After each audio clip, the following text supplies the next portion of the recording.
Hello दोस्तों, नमस्ते। आप सब कैसे हैं? उम्मीद करती हूँ आप सब ठीक होंगे। मैं भी ठीक हूँ। तो मैं सुनाने जा रही हूँ आप सबको बहुत ही प्यारा सुहाग गीत है। तो आप लोग ज़रूर सुनिएगा। अच्छा लगे तो लाइक सब्सक्राइब कमेंट ज़रूर कीजिएगा दोस्तों। तो सुनिए।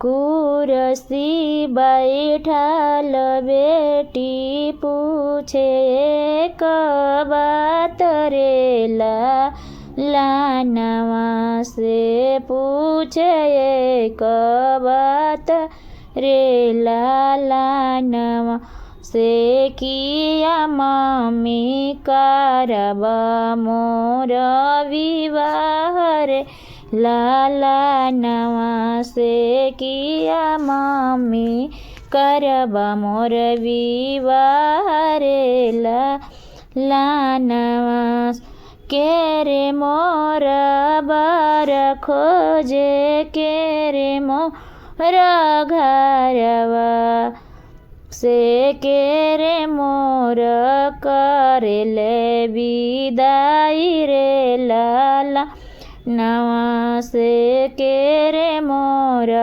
कर तन विदाई रे लाला नवा पापा मोर बर खोजे चाचा मोर घर रे लानवा पापा मोर बर खोजे चाचा मोर घर रे लानवा से भैया मोर कर तनवी दाई रे लानवा से भैया मोर कर तनवी दाई रे लानवा से के हमें लाल की चुनरिया दिए के दिहे सिंगार रे लानवा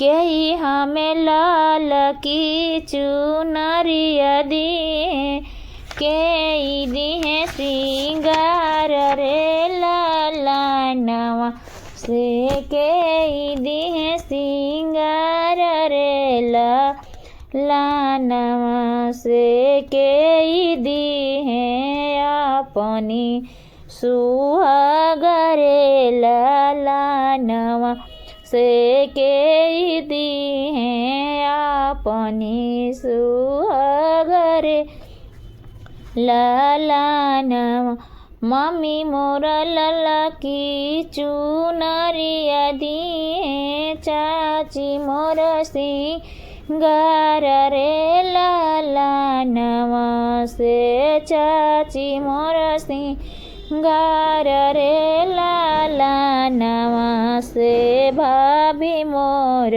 दी है अपनी सुहाग रे लाला नवा से भाभी दी है अपनी सुहाग रे लानवा से बड़ा सुंदर हो लई हो सुहाग रे लानवा से बड़ा सुंदर हो लई हो सुहाग रे लानवा से जनमो